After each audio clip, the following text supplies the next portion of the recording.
And my mind is just, I can't even put into words how I couldn't respond. You know, I couldn't even yell at my buddy, "Hey, Dave, there's a Bigfoot off to your right." I didn't do anything. I just stood there, and I grabbed him by both shoulders when he came through the door and tried to explain to him what I'd seen and that we needed to get out of there.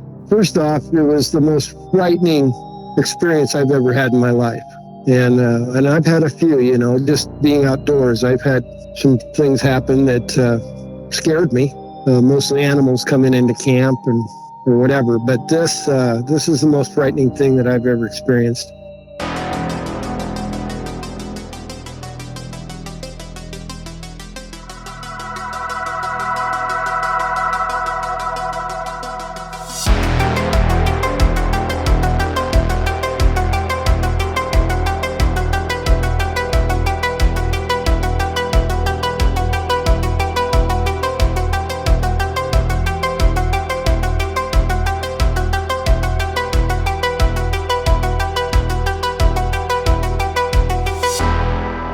This is Bigfoot Crossroads. My name is Matt, and I am joined by Joey.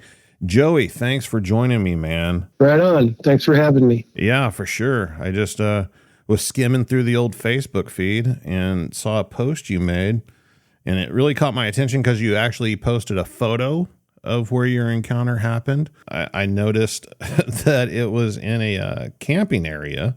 Correct. I have had my own experiences that took place in campgrounds and took place at a fairly close distance. And then I saw your photo. So I really wanted to talk to you, man. Good. So just a little bit about yourself and just, you know, take us through how it all went down. Well, I'm 64 years old, retired. I worked all my life in a production plant, in a frozen food production plant. I retired in 2014 at 54 and went into business with a buddy of mine. Well, he'd already established an outdoor company teaching kids survival skills.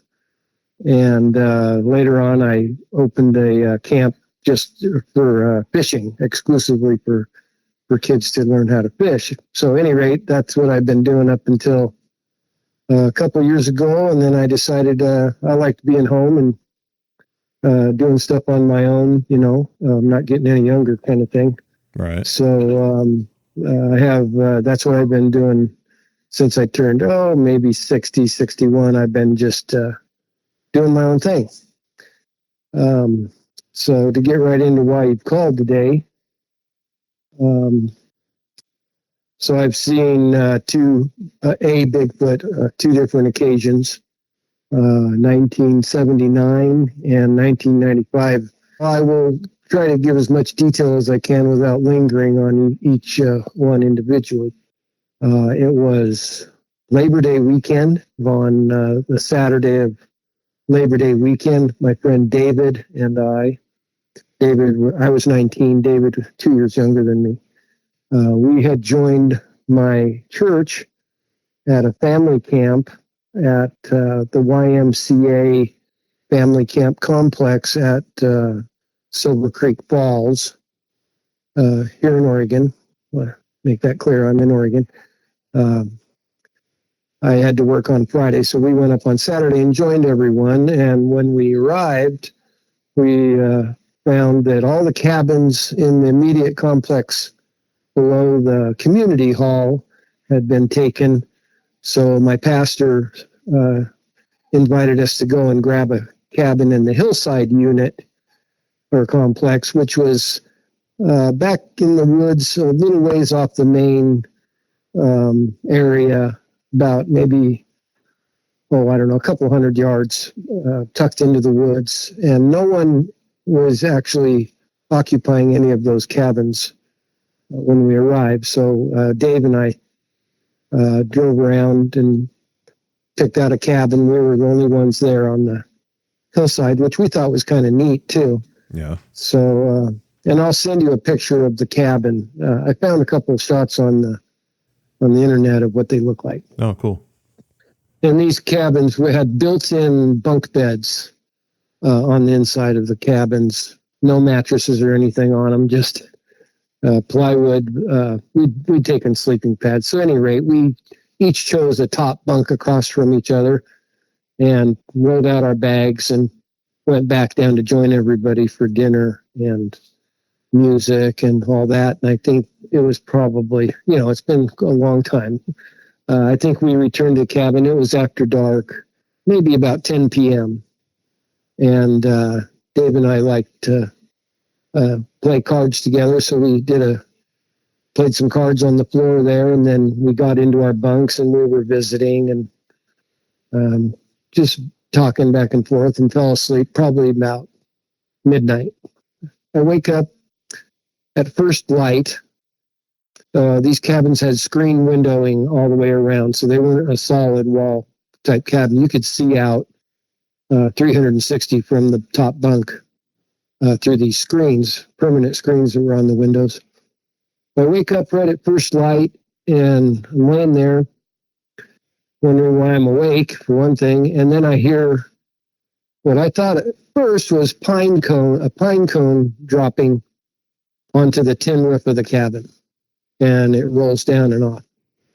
And I thought, well, the blue jays or whatever, busy, or a squirrel, whatever. I it didn't really bother me. So the next thing I hear, I realize I hear another one, but I realize it's not a pine cone, it's a rock. A gravel-sized piece of rock, by the way it sounded when it hit the tin roof. And it hits the roof and bounces a couple times and rolls off down the side of the roof across from me, where Dave's in his bunk. And he's asleep still. I thought that was peculiar. It definitely didn't sound like a pine cone. And I don't really remember how much longer it was. I laid there, and another one hits the roof, and then another one right after it. So there's like the next two rocks are rolling down the roof together, and you hear them pop onto the ground outside Dave's side of the cabin. Plop, plop. Are they coming from the same direction? I couldn't tell where they were coming from. All I know is that they were both all the rocks landed on Dave's side of the roof. And out my side of my cabin was pretty much rhododendrons right outside the cabin. And Dave's side was an open area that had been cleared out. There were still old growth fir trees outside the cabin, but they were spaced out, and it was just clear ground all the way across the area to where there were another couple cabins, maybe 75 to 100 feet of clear area out that side. So I get out of my bunk, and I'm standing there with my arms up on Dave's bunk bed, peering out the screen, and it's still hardly light enough to see. But you could make out shape and definition by now. I don't know what time it was exactly. And I haven't woke up Dave yet, and I'm looking out, and a rock rolls down the hill, about maybe the size of a basketball, a pretty good sized rock. Just comes tumbling down from right to left, looking at my cabin, and we're in the hillside complex, and it's named that because it's pretty good grade to the hill, and the cabins are situated as you go up this hill, 100 to maybe 200 feet above the cabin. It turns back into woods, and there's big old growth fir trees and large rhododendron bushes that are pretty much very dense above the cabin area. There's a trail that went back up in there, but you could only see up that far clearly. So this rock comes rolling down, and I'm immediately thinking, who is messing with us at this time of day?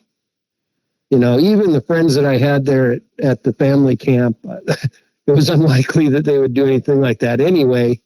But why would they be out here at this time of day? Right. So my first response is to yell the one person that I think might be responsible, my friend Kelly, who was with his family at the same camp. So I'm like, Kelly, what are you doing? And no response. And that wakes up my friend Dave. Now he's like, what are you doing? What's going on? So I explained to him briefly what I've just seen, what's happening, and I don't know who's messing with this. He sits up in bed, and he's looking out the screen with me.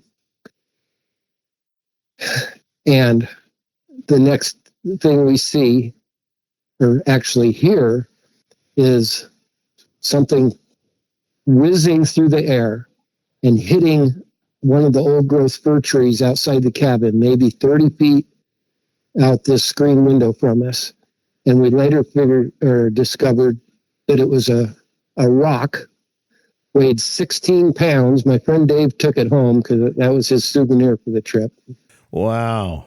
Yeah, 16 pounds, which is the same weight, if you didn't know, as a shot put, right? Yeah. I think the Olympic weight for a shot put is 16 pounds. It was a good-sized rock, weighed 16 pounds. First thing that freaked us out together was that we could hear it, flying through the air. It was still too dark to see it, actually. We could hear it, and when it hit the tree, the bark on the tree exploded, and it was loud. And then the rock fell to the ground and rolled downhill from there. Now we're both on alert. And I know it might sound stupid or whatever, but my thought was, okay, somebody has got a catapult positioned on the hill. Now this is there some, hillbilly up here that we don't know about that is like, so that was my brain trying to make sense to justify how this thing was propelled at such velocity. All right, a 16-pound rock isn't something you just pick up and throw. Exactly. We didn't know that at the time that it weighed that, but after we'd gone out and investigated and found it, I realized even more so that this is really bizarre. So Dave jumps out of his bunk, and before I can even say anything, he's just got on shorts, no shirt, no shoes, no socks. And it's not warm yet here in Oregon at that time of day. He runs out of the cabin and heads up the hill to investigate. And as he's going up the hill, another large rock comes rolling down. Now this one's even closer to the cabin, maybe 10 feet out the window from me. Dave didn't see it. He's already up past, as he's going up, the rock's coming down. I watched that one come to rest outside our cabin. And Dave's yelling, hey, who is that? And whatever. And as he goes up almost to where the rhododendrons and the old growth fir trees start, I see my first Bigfoot of my life stand up maybe 25, 30 feet to the right of him behind a big rhododendron bush. It stepped up over the bush next to it, heading away from Dave. And I didn't see it, but it looked like he put his arm down to put the bush down so he could step over it, and disappeared into the forest. And my mind is just, I can't even put into words how I couldn't respond. I couldn't even yell at my buddy, hey, Dave, there's a Bigfoot off to your right. I didn't do anything. I just stood there staring out the window where I'd just seen this thing. And Dave milled around for a few seconds. He didn't actually go much further, and came back, and I grabbed him by both shoulders when he came through the door and tried to explain to him what I'd seen and that we needed to get out of there. So he didn't really ask for any more explanation. He's like, what? Are you crazy? And he was making sense of it now too, realizing that what could have been doing this to us? Well, that would be one answer. So we grabbed our stuff as quickly as we could, and it's a little bit lighter now. Got in my Subaru and drove up to the community hall. Only people in the community hall were the cooks that were there to make the breakfast every day for everyone. And we just sat there in the empty dining hall waiting for my pastor or someone else to come in to help explain what we'd seen. So when we finally got a hold of my pastor and explained to him, he was skeptical, but I was hoping he believed us, Yeah. So we all had breakfast, and Dave realized that he had left his jacket there on the porch of the cabin. We had to go back. So we talked our pastor into returning to the cabin with us to get his jacket. And while we were back at the cabin, we got the rock and showed him this is the rock that was thrown. And he's holding onto it and looking at it. And we walk up the hill. He takes the rock with him, and we walk up the hill, and we're looking around in the bushes. It's hard to look for prints in that area because it's just pine needles, and there wasn't any mud. This is late August, so there wasn't anywhere we would really look for tracks, but you're not going to find any anywhere in that kind of woods. There's just moss and furniture. So we're looking around, and the pastor says, "Hey guys, come over here." And just maybe 20 feet into the thicket, he's standing there. Dave and I join him, and he's standing over this hole in the ground, and he's like, "Check this out." And the rock that had been thrown fit perfectly back into this hole. Oh, wow. Yeah. And what was really convincing was the watermarks on the rock. You know how there's dirt, a rock that's partly exposed. They matched up perfectly. The other weird thing that Pastor said is whoever pulled this out of the ground did it easily without disturbing the soil. The soil around the hole wasn't disturbed. It was just like something had reached down and their hand fit over this rock and just plucked it out of the ground, like you and I would do a pebble, So clearly not something that just happened on its own naturally. And No, it was mechanically removed, by something. The way it fit back in there and pulled out, like it was stuck in there, but whatever pulled it out did it easily, and threw it our direction with purpose. What did your pastor say then? He just never really elaborated on it, and that was a church that I had attended all my life, and I can't remember really having much of a conversation with him about it after that weekend. Yeah. Not that he was really avoiding it, but I'll tell you who was really spooked about this, talking about, was my friend Dave. He just did not like discussing it. I'd bring it up to him now and then. Hey, Dave, what do you think of that? He was like, I just don't want to know. And Dave was an outdoorsman all his life, also rock climber. A year prior to this sighting, Dave lost both his parents in a plane wreck on North Sister. Oh man! The plane actually crashed into the mountain just short of the summit of North Sister in winter, and he went by himself solo and tried to climb up to the wreckage. Wow.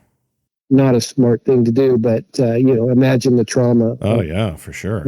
Experiencing that. So him and we were both on a gymnastics team together. So we were good friends. And, that was one thing he just didn't want to really talk about.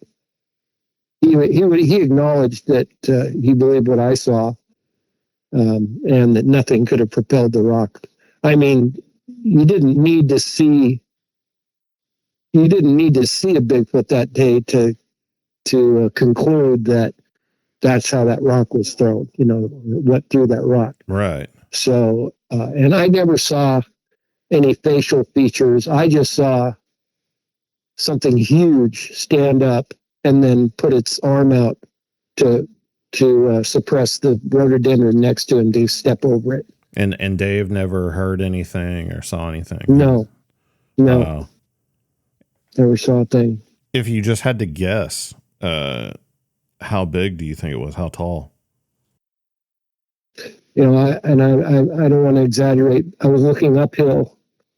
I'd say at least 8 feet.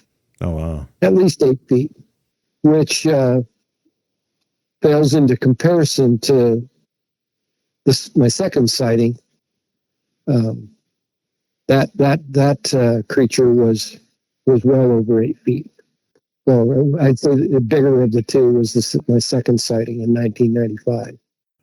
This first one that you saw, had Bigfoot been something that you had ever been interested in or anything like that? Well, like I said, I've camped and backpacked all my life. Took my first solo backpack trip when I was just 15 to an area I was well acquainted with up in Jefferson Wilderness here in Oregon. But and I've always been bear weary and mountain lion weary. Never carried a firearm. Never carried bear spray. But in all those times I've been an outdoorsman, I've only seen a bear a couple times here in Oregon. Never seen a cougar. Never really thought about Bigfoot outside of it just being something that we joked about when my buddies and I would go. But honestly, was not a believer. Was it something that you like instantly recognized as Bigfoot whenever you saw it? Absolutely. Yeah.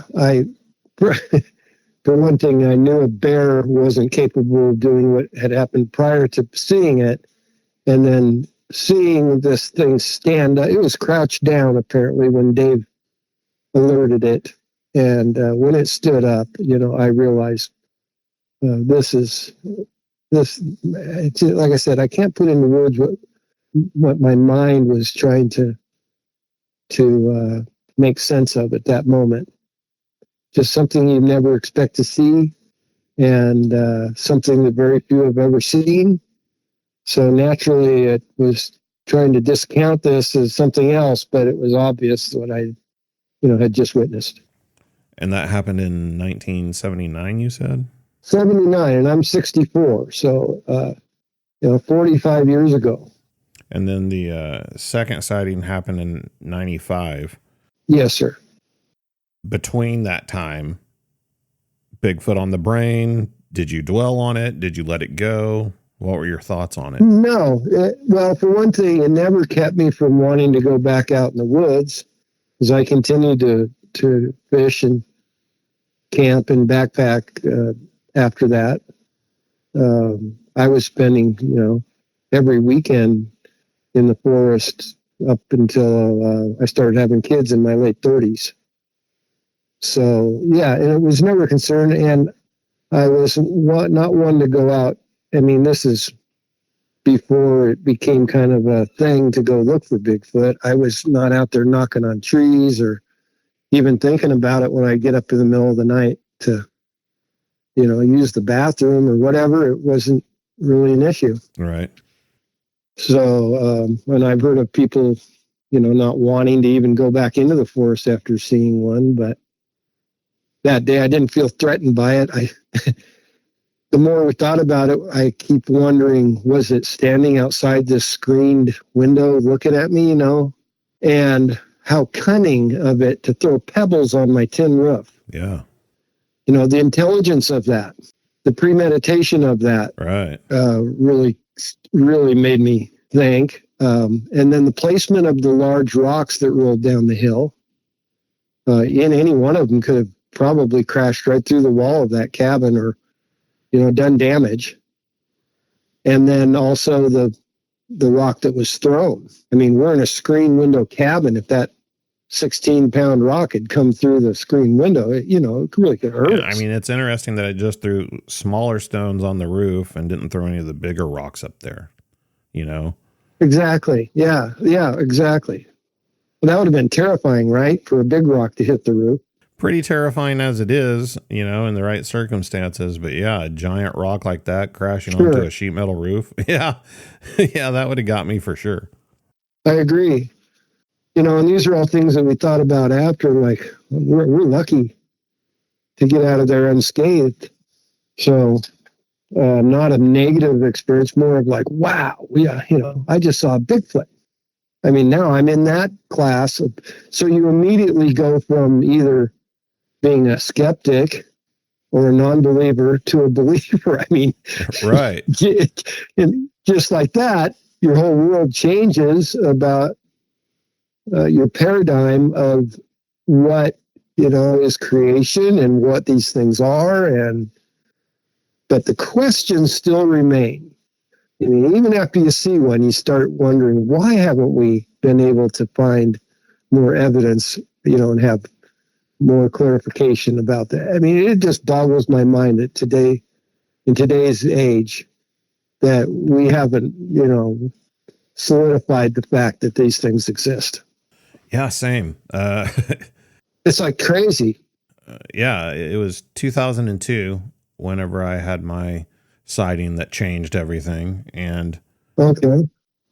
People that listen to the podcast have heard this story. I won't bore them with it, but it's just like you're saying. Even I was actively going out there looking for them at the time with a group of people, and I had known people, became friends with people that told me that these things are out there. But still, there's that little part of me that's like, well, yeah, they might be, but I'm by no means convinced, or Sure. maybe that person saw something that they thought was a Bigfoot, and then in just that, like you're saying, in that instant, it's not, you don't get the benefit of a gradual change. It's just all of a sudden you're thrust into this world that didn't exist before. Right. And it's hard to, make that transition a lot of times. And here we are all these years later, and like you're saying, still no answers. I agree completely. A lot more questions than we had before we knew they were out there. I mean, footprints and hearing noises at night and howls or whatever are one thing, but actually witnessing, in living color, this thing is just I mean, you can probably relate to what your brain is trying to make sense of at that moment. Right. And it's like it's just flushing everything you used to believe out the window, and now you're left with dealing with this, that you've actually witnessed that. So then we fast forward to 1995. What happened in that situation? First off, it was the most frightening experience I've ever had in my life. And I've had a few, just being outdoors. I've had some things happen that scared me. Mostly animals coming into camp or whatever. But this is the most frightening thing that I've ever experienced. And maybe after I explain it, I'll realize why. So it was 1995 on July 4th weekend. I'd been going up to Detroit Reservoir, some people call it, here in Oregon. It's up in the foothills of the Cascades. Very popular area for camping and water skiing, fishing, large reservoir. And on Detroit Lake is an island called Piety Island. It's I was trying to figure out how big it is. It's maybe a mile long, half mile wide, pretty good size island. And it rises a couple hundred feet above the lake at the peak. It's heavily forested.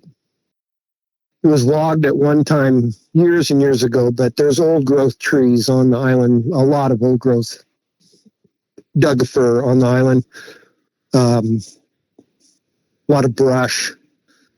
But the east end of the island had been developed into a boat camping area. There was, I think, maybe 8 or 10 different campsites on the island that had fire rings and picnic tables. It was free to camp in these sites if you had a boat, of course.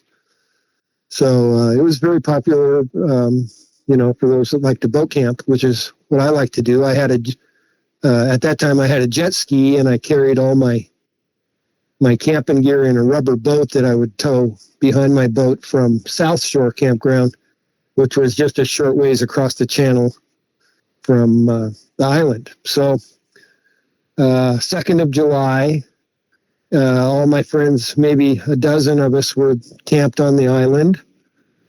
And I had chosen a site that was a little bit up the hill. My birthday is the 4th of July. So oh, wow. We were all there to kind of celebrate my birthday. and they do fireworks at Detroit Lake on the 3rd of July, which is really cool, right, over the water. Yeah. So we're all there for that. And on the 2nd, well, I had this campsite, as I'd shown you in the picture, along with me was my friend Steve and his girlfriend Nancy. And we had 2 tents set up in the campsite. One was for them, and mine was a few yards away, all by myself there. So we had dinner and music and playing around down on the beach area in another campsite all afternoon and evening. We were jet skiing and swimming, and anyway, spent the evening down there by a big fire we'd made on the beach, and had a great time. So it got to be about maybe 10 or 11, and we all returned to, Steve and I and Nancy returned to our campsite to retire, and they went to bed immediately. I wanted to stay up a little bit, so I built a fire in our own fire pit and rolled out got my sleeping pad and rolled it out in front of the fire pit there. And I was just laying on the sleeping pad with my friend Steve's dog, Susha. She was a 2 or 3 year old chocolate lab, big dog, and very friendly, lovely dog. So she's laying there with me, and I'm just watching the fire burn. I think, I'm guessing it was maybe about 1 a.m. when I was just getting ready to kind of go to bed. The fire was dying down. I hadn't planned on putting any more wood on it. And Susha had been with me all day, and I was going to let her sleep in my tent with me. So laying there on my side with my hand on the side of my head, my elbow on the ground, kind of sitting up on my elbow. And the fire is dying down. There's quite a bit of smoke now because there's not much flame in the fire. And I'm trying to remember the sequence of events, but I do believe that Susha started growling a little bit. And I was wondering about that because there are deer on the island. During the winter, the island, there's a land bridge from the west or east end of the island that goes over to mainland. You can actually walk out to the island in the winter when they drop the reservoir down. And deer swim, so there's usually some deer on the island. And I'd heard people claim that they'd also seen elk on the island at different times. So I thought maybe a deer was coming down into camp or whatever, so didn't bother me. And so I'm sitting there and I hear a big stick break. And, when you're breaking up wood for a fire, you can figure out. I mean, I realized it was a big stick because little sticks didn't crack like this thing. Mm-hmm. So it sounded to me like it was a branch that had been broken off a tree or picked up on purpose and broke like you would over your knee. Yeah. Not something we stepped on. It was a clear crack, loud crack. And as soon as the stick breaks, Susha's sitting up on alert and whining, and her hair's standing up, and she's in full guard. And I'm really wondering, what could have broke a stick like that? Now I'm thinking maybe black bear, because there's quite a few black bears in that area. I'd never seen one at Detroit Lake, but now I'm not really thinking it's a deer or an elk. Yeah. So, yeah, so I'm sitting up with my arm, and in my pocket, I had my keychain that had my car keys on it and this small, pen light, the kind that you have to screw tight to get the light to come on. Mm-hmm. And the battery's not good in it. So I turn on that pen light and I'm shining it through the fire smoke, still on my side a little bit. I haven't stood up yet.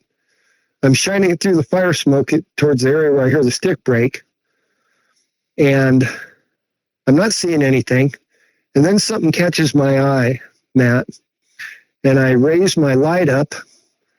And from behind the tree that I pictured in the photo there, I see one eye staring back at me. And I'm realizing, even though I don't have a clear picture of it through the fire smoke, that's too high for an elk or a deer to be, to be standing. And if it's a bear, the bear's climbed the tree and peering out from me, but I didn't hear anything, just the stick breaking. And it's blinking at me too. So now I'm starting to really kind of freak out. I still haven't thought anything Bigfoot. I don't know what I'm seeing, but I remember not thinking anything about it being Bigfoot.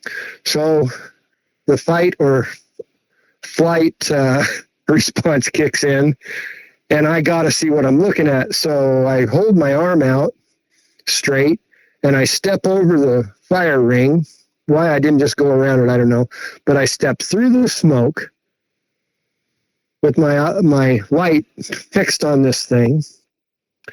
And as I'm doing that, it steps out from behind the tree to my right and is standing there in full view. Now I see both eyes shining, and I can see the outline of him 10 feet from me. Oh, man. And Susha has taken off. She's bolted down towards the beach. She's chosen flight. She didn't whine or bark or defend me. She just took off. Just kind of odd, but that was her response. And I'm standing there looking at this, Matt, and neither of us are making a sound, and my knees are just weak. He's right there in front of me. I mean, I'm 10 feet from it, but my arm's extended. I'm, 8 feet from it reaching out and grabbing me or whatever. And I'm melting is what it felt like. Like in a dream where you can't move, and my light's fixed on it. It wasn't going to stay there and have a conversation with me for very long.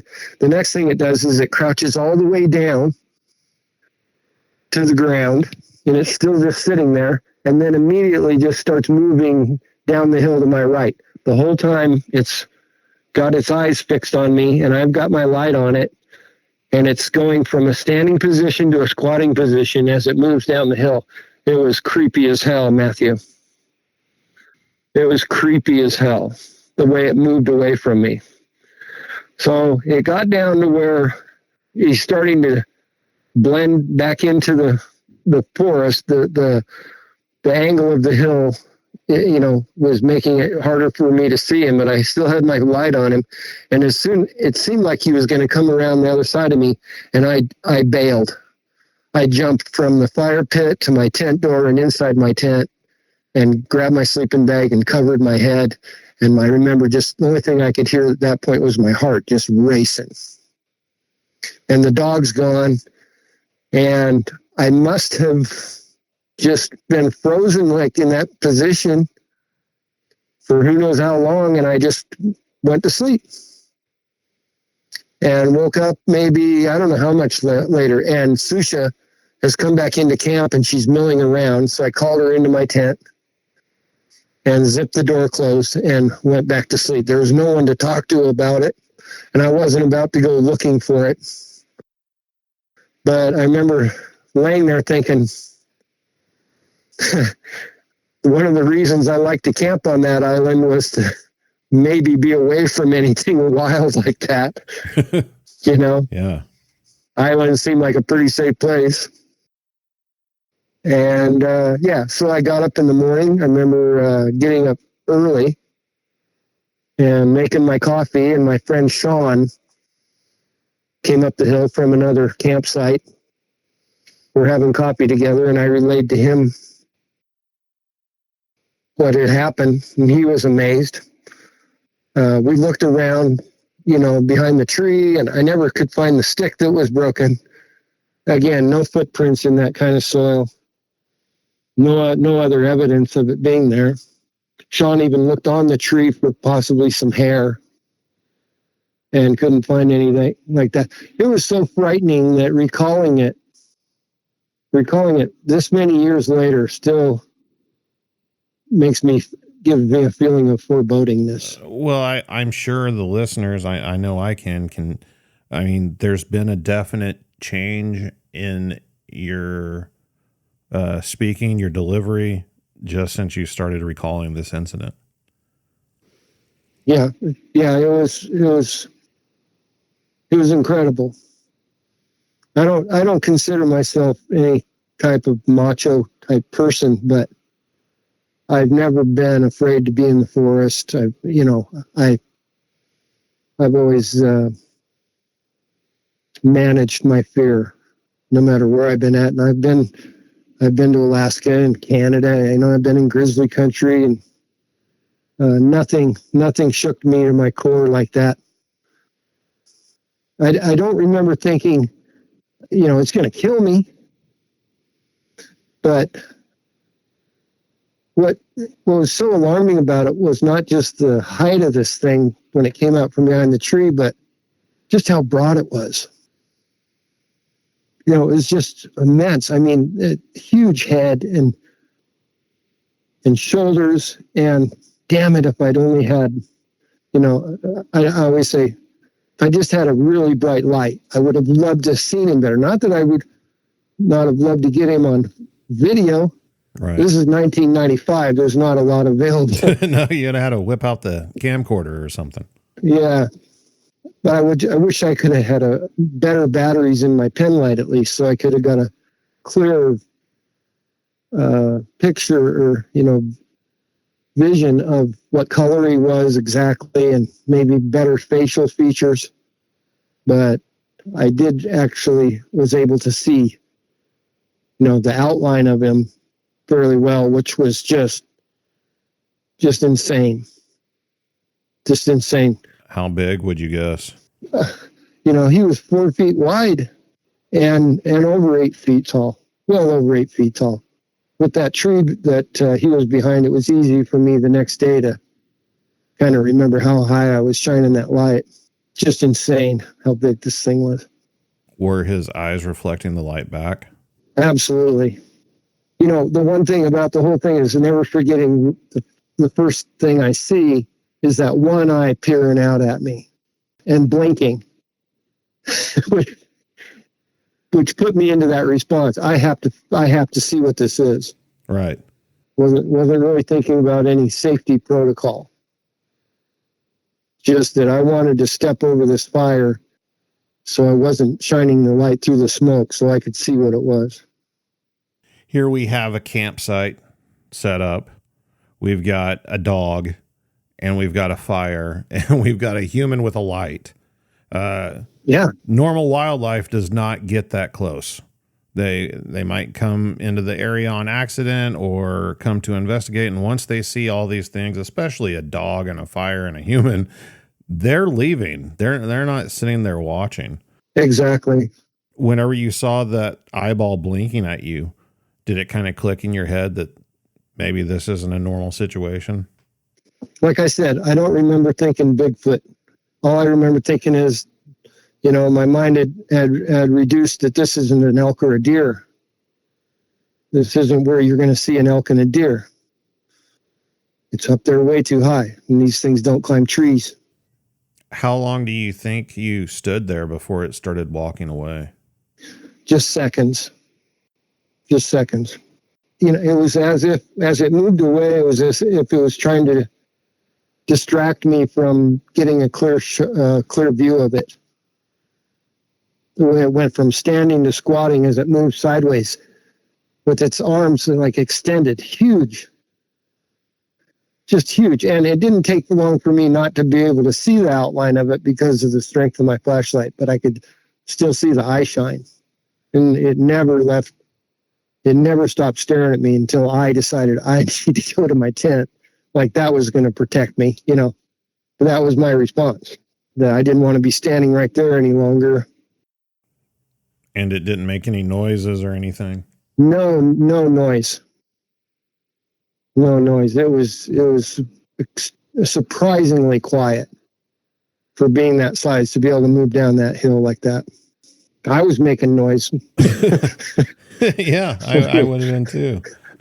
I was probably cussing and asking God for some help to get me to my tent door. Like I said, like that was going to be the thing that protected me from it. I mean, it goes back to that instinct whenever we're little kids of pulling the blanket over our head.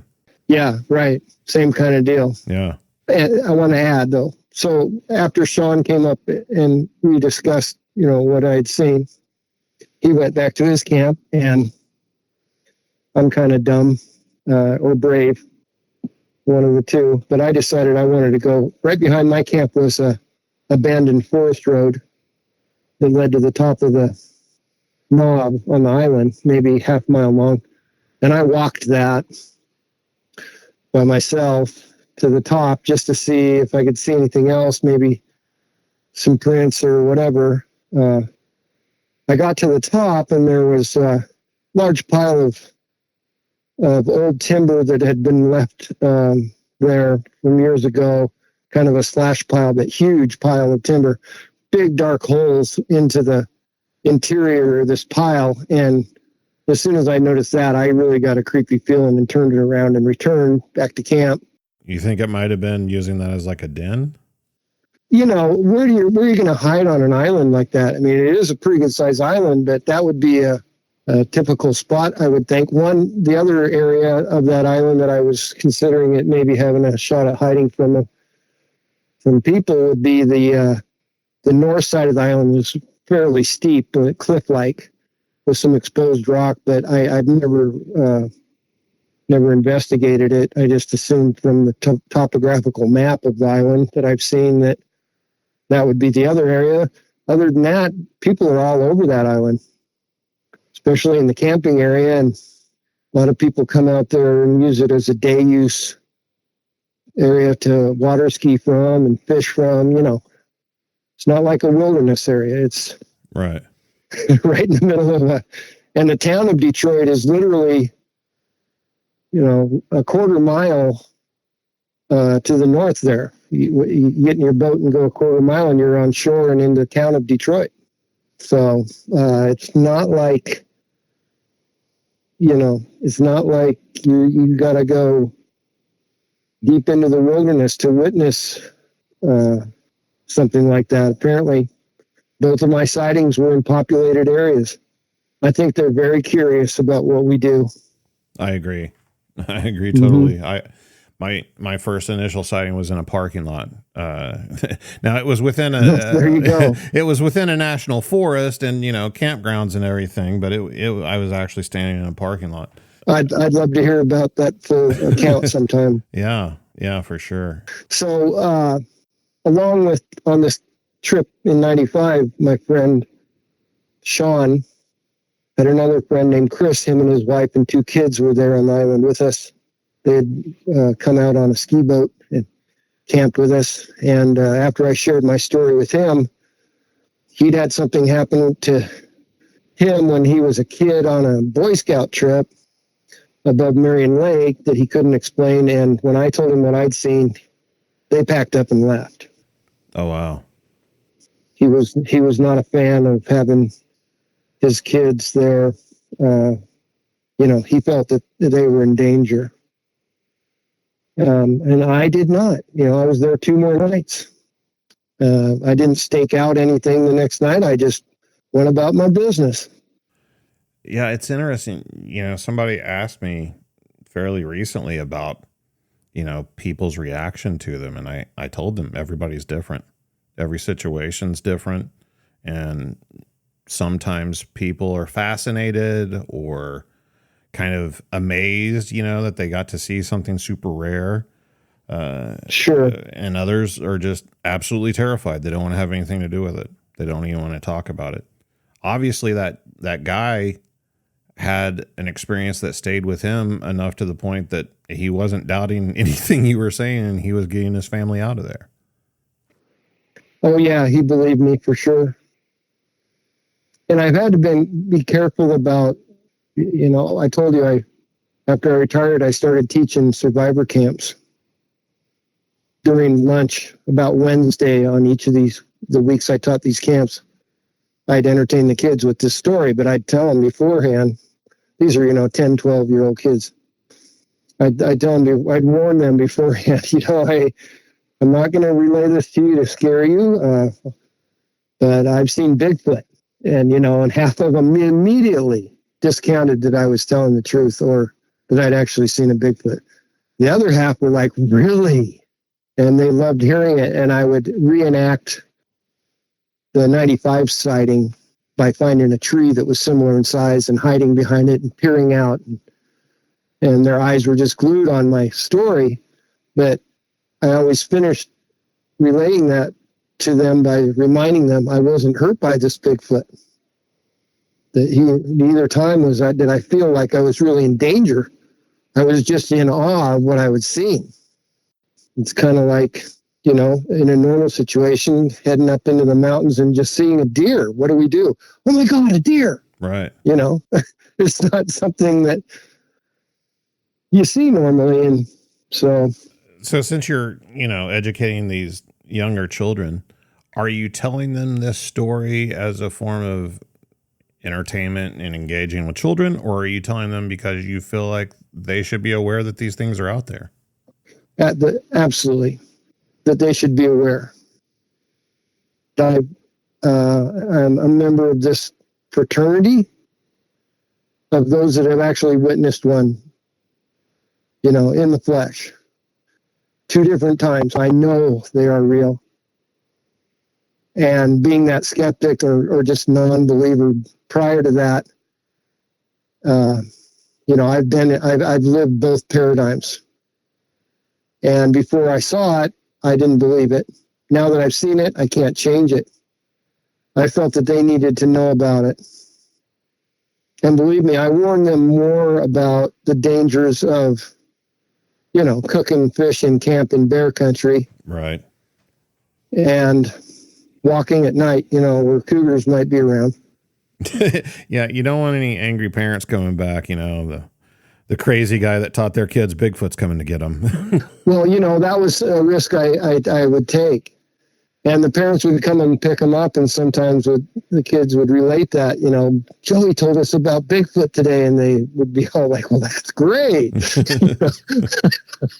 I hope you can sleep tonight. But I never heard any negative, nothing negative about that. Well, that's good. I got to ask you a couple more questions. As we've been talking, I've been going back through my Rolodex of all the conversations I've had with people over the years. Sure.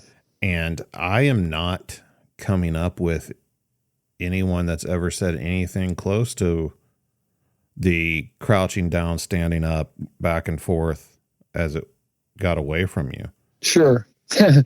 Okay. I know you said you felt like it was trying to keep you from focusing on it directly. Was it like a quick movement or a slower movement going between the two positions?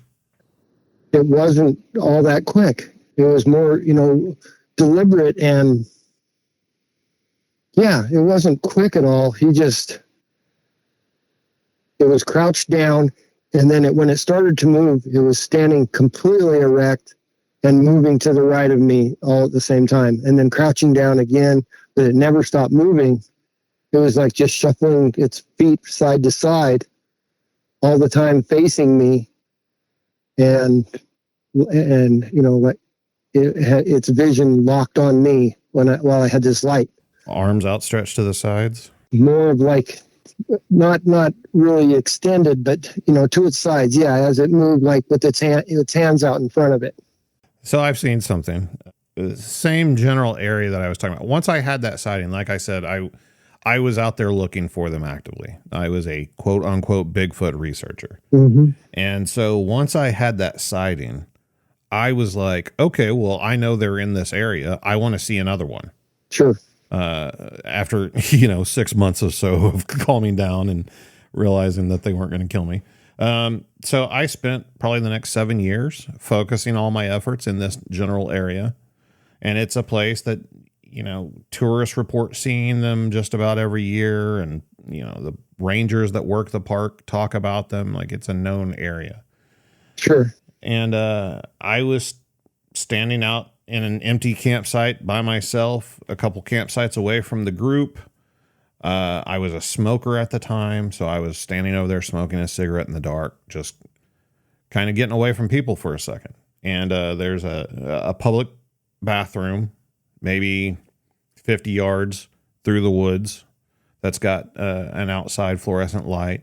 And there's trails that lead from each campsite kind of going towards the bathrooms. And I'm just like standing there smoking a cigarette, staring at the bathrooms. Right. All of a sudden, something appears from the bushes next to the bathroom.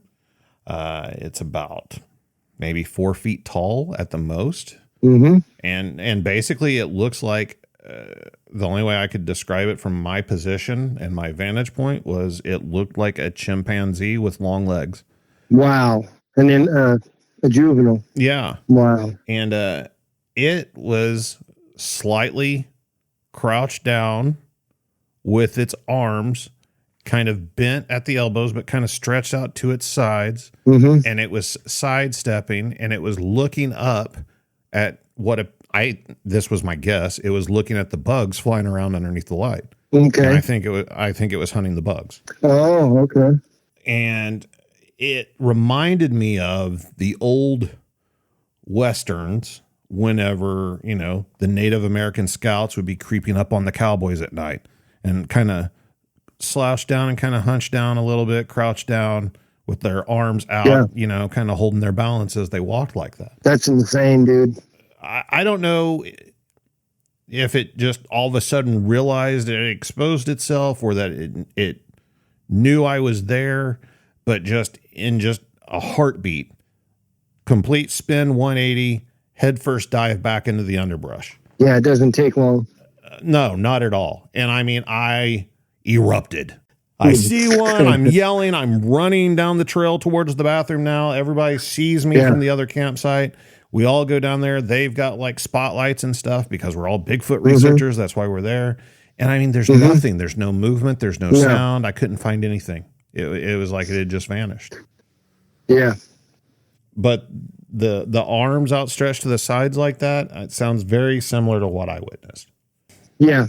Yeah. I've never really thought about it till you just mentioned it. So there's all sizes of Bigfoot in the forest because, of course, they're reproducing. Then there's infant, through, aged. The one in 79, I can't tell you how old it was, but 95, this dude, pretty sure it was a dude, looked like he was in his prime, like huge, muscular, capable, very agile. Could you tell if it had like the conical shaped head and no neck? No, I couldn't. All I could tell you for sure is what the outline of it was like after it stepped out from behind the tree. Mm-hmm. And when it squatted down, it was just immense. It doesn't seem like I was looking down on it too much. Like maybe I just had my arms held straight out to shine the light into its eyes when it was crouched down. Yeah. It was still 5 feet tall when it's crouched down by the tree. And then when it stood up again and started moving to my right, I wish I had a recording of what I was saying out loud. Holy something. Yeah. This thing is insanely big. And like I said, the curvature of the hill, it was going to go out of sight in a minute. And I made the move to get to my tent before I lost vision of it. I could have looked at it longer probably. For some reason, I felt like it was going to come back around me because just below my campsite was where we pulled our jet skis and the boat up on the shore, and pretty thick brush, but there was a trail back around down by the shoreline that came right up to my camp. And I didn't want it to do that on me. I just, boop, and I was out of there. What do you think it was doing? Just people watching? Yeah. I mean, there's nothing on that island to sustain it. That's the other thing I've thought to myself about is calorie intake. What it would take for something that size to, how many calories a day does this thing need? Or is its metabolism to the point where it doesn't need to eat that often? I don't think that's true. These things are huge. You know, a human that big, I mean, it's twice as big as our biggest football player. Right. And they're taking in 10,000 calories a day. Yeah. So there's nothing out there, you know, it's not catching fish out of the lake unless, you know, they're out there harvesting deer. You'd think if that were the case, you'd find evidence of that. I have no idea. And the lake is, you know, the land bridge that you access the island on is only available till, I don't know, February or March, and they start filling the lake back up. So did it swim out there? Has it been out there? It couldn't have been out there the whole time up until July. Like I said, what would it eat? So that's even stranger to think that it possibly swam there and, you know, was living on the island temporarily or just had come out that day to investigate. I have no idea. Those answers, you know, those questions can never be answered. How far of a swim would it have been? A couple of 100 yards at least from the boat ramp at South Shore. I'd say even farther than that, maybe 300 or 400 yards, quite a ways. There was a couple minutes full throttle, at least 2 or 3 minutes on the jet ski to get back to the dock on the mainland side of the campground. It's pretty good ways. Yeah.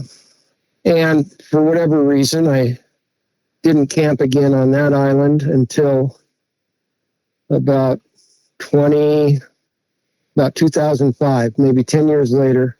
On the west end of the island, I camped with a couple friends of mine just on a fishing trip. I don't even remember telling them about that story or relating it while we were on that camping trip. Huh. You know, you'd think it's odd. It's odd that I didn't relate that story while we were camped there. Maybe I had to them at another time, but I don't remember standing there thinking, yeah, it was just 10 years ago. I was on the other end of this island and saw Bigfoot. I don't think I know I never said that. I've tried to reach out a couple different times unsuccessfully to organizations to relate my story. I did get it submitted to, I don't even remember what the site was years ago, Oregon Bigfoot. Was that the name of it, maybe? Yeah, Oregon Bigfoot. Yeah, and I think I found it again when I searched Bigfoot sighting. I searched Bigfoot sighting at Silver Creek Falls, and there was a couple of them up there. But I did find my story that I'd related about the experience at the cabin there. But I haven't, you know, until you accepted my side of things, I haven't been able to share this with anyone. It kind of feels good to be able to know that you've seen one or had encounters before. I can't really recall until today talking with anyone who's actually witnessed one. Well, I mean, there's a lot of us out there, for sure. And I'm sure if it's an avenue you want to follow of getting your story out there, you know, this will obviously help. But there are plenty of other podcasts and websites out there that would love to talk to you, I'm sure. Yeah. I know it helps personally, and I know it helps people to listen to these stories, especially if they're trying to come to terms with something they've experienced. So, you know, I really do appreciate it. And I'm glad you made the decision to share your story because a lot of people don't. Absolutely. Yeah, it feels good. It seems to me like, you know, like I said, I've been outdoors so many times in so many different areas. Back in high school, I took a trip right out of high school into Three Sisters Wilderness here, and with 2 other friends. And as we were leaving the parking lot at the trailhead, these rough-looking little guys come down the trail from Australia, with deep Australian accents. And we stopped to talk to them for a minute, and they had been in the wilderness for 30 days looking for Bigfoot. Wow. And I can remember after we left and went our ways, joking with my friends, oh, yeah, I bet we see Bigfoot. I distinctly remembering not having any fear or even wanting to believe any part of that back then. Yeah. So live and learn, right? Live and learn. Well, Joey, thanks, man. I appreciate you coming on and, like I said, sharing your encounters. I've really enjoyed it, man. Me too, Matthew. Appreciate you, and I admire your what you're doing and your research and your commitment to educating everyone about what's really out there, brother. Yeah, same to you, man. Same to you. Thanks a lot. And if you've had your own encounter with Bigfoot or something else unexplained and you'd like to share your story, email me at bigfootcrossroads@gmail.com.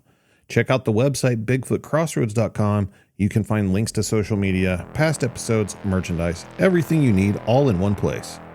And until next time, remember, there's something in the woods.